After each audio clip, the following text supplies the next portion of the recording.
Hi,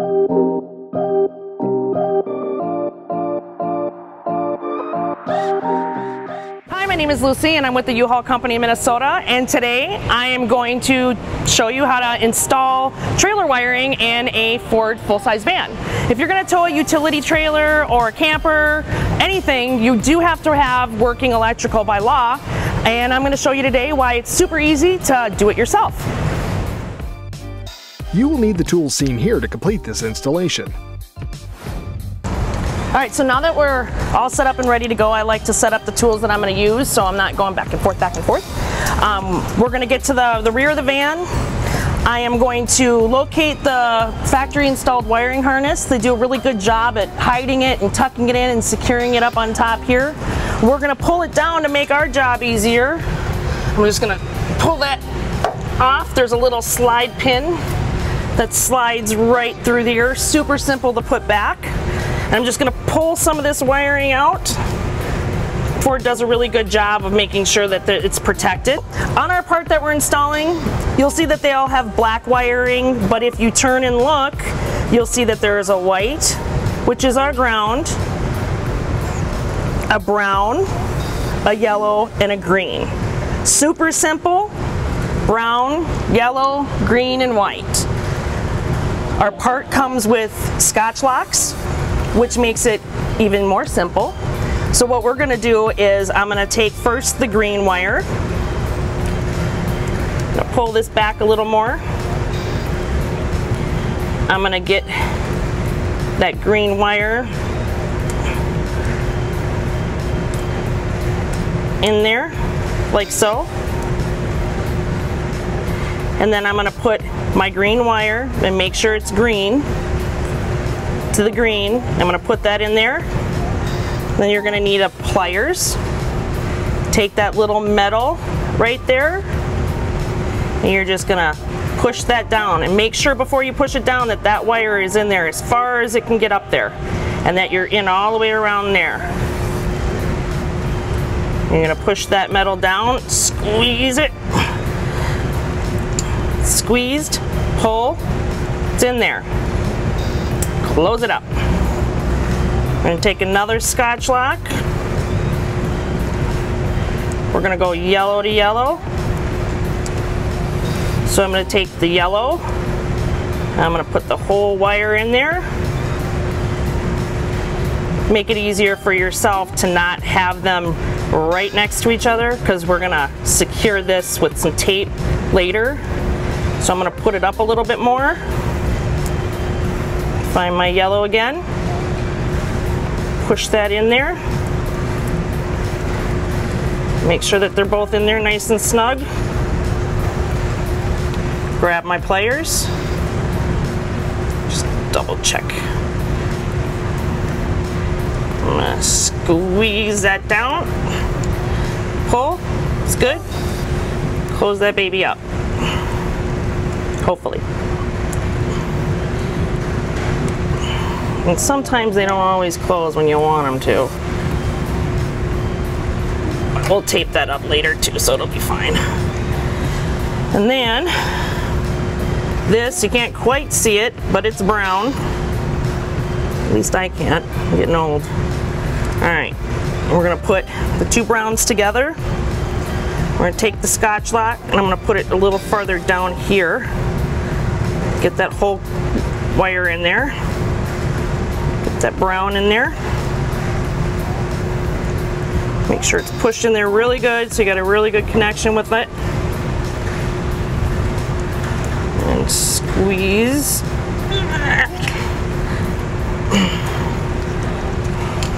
Just give a tug and it's in there. Of course that one doesn't want to, oh, there it goes. Alright, so now you have the yellow, the green, and the brown connected. We are not going to connect this one. We are going to ground this separate. This is your white wire, and on your packaging you'll see that it says it's a ground wire. We actually are going to ground this right to here because it's already a ground. So it'll make it much easier. We don't compromise the ground on the factory wiring. It'll be grounded on its own. So that will be our next, will be to pull some of this off to have some extra give on it. We're going to take a 1/4 inch ratchet. We're going to take a 10mm socket. We're just going to lightly loosen this up just enough to get our ground, I guess I like to call it a horseshoe, in here. You want to make sure that when you install it, as you can see, you got your little opening here.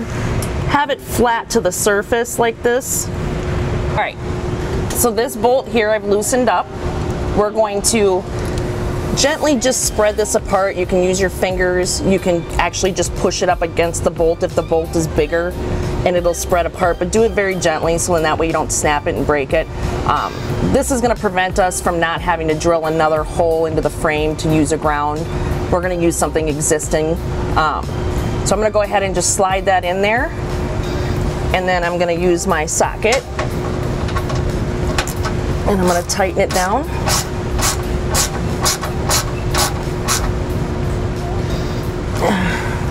And now that is secured and grounded.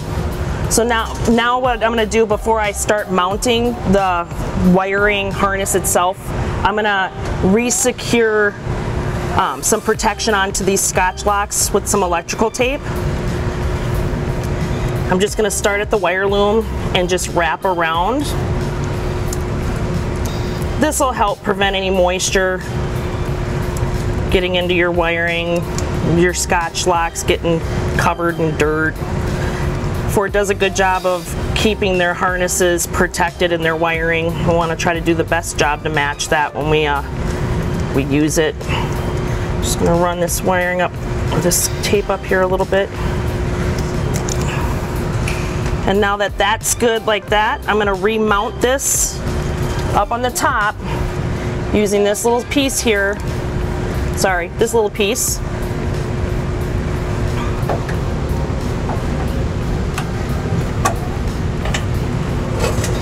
And that is remounted now up there. And then I like to keep this as far away from anything that will drag or move. So there's a hole right up underneath here that I'm just going to run the wiring harness through. Pull all that excess out. And then I am going to take a zip tie, and right where my hand is, I'm going to apply a zip tie to that ground wire and the excess wiring to keep it secured and out of the way. And I'm just going to zip tie it to the factory wiring harness that's under there. And now the installation of the wiring harness is complete.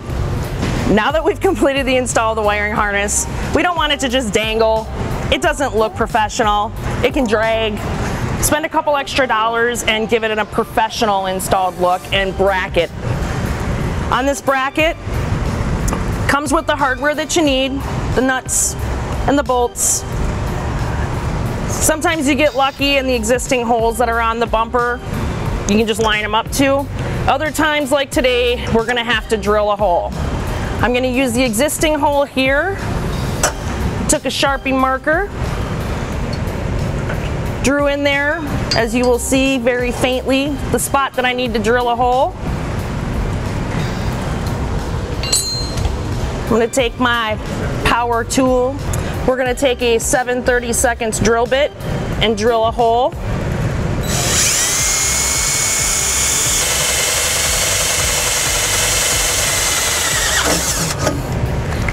Like so.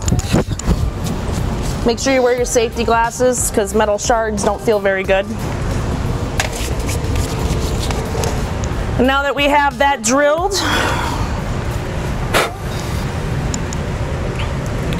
gonna line up our bracket.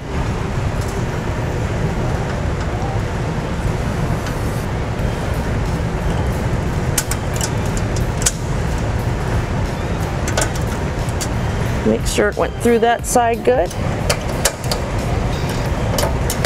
Pop it up there.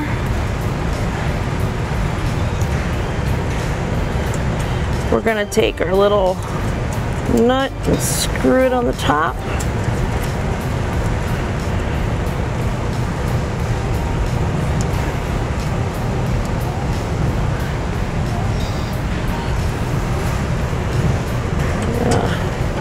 Do the very same thing over here.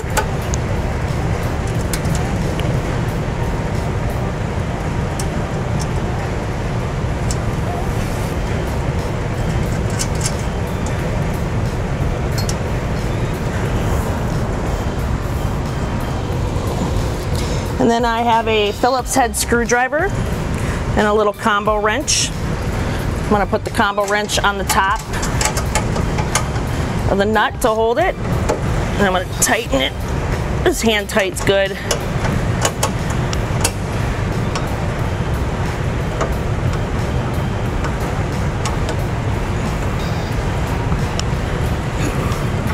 Now I got that bracket installed.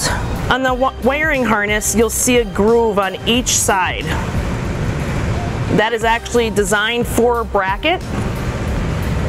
We're just going to take this and kind of push it in on one side, push it in on the other, and give her a wiggle.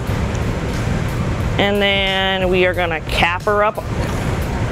Some people will push the cap through with the whole harness and then realize that they can't and have to fight it out. Don't push the cap through. You'll make that mistake once and never do it again. All right, and that's it. We're gonna then take this extra wiring underneath the vehicle and we're gonna pull it down, as you will see. And once again, we're gonna take a zip tie. We're gonna fold that good stuff up like that, and we're gonna re-zip it, tie it right up to the factory harness that we reinstalled. So it gives it that nice clean look and it's out of the way. And that's all that's to it. Now that we've completed our trailer hitch install and we've completed our wiring install, our Ford full-size van is ready to tow a U-Haul trailer, camper, work trailer. It's ready to work for you. Thank you for watching this video. To learn more about the products seen in this video, or to schedule an installation by a U-Haul Hitch professional, visit us online today at uhaulhitches.com.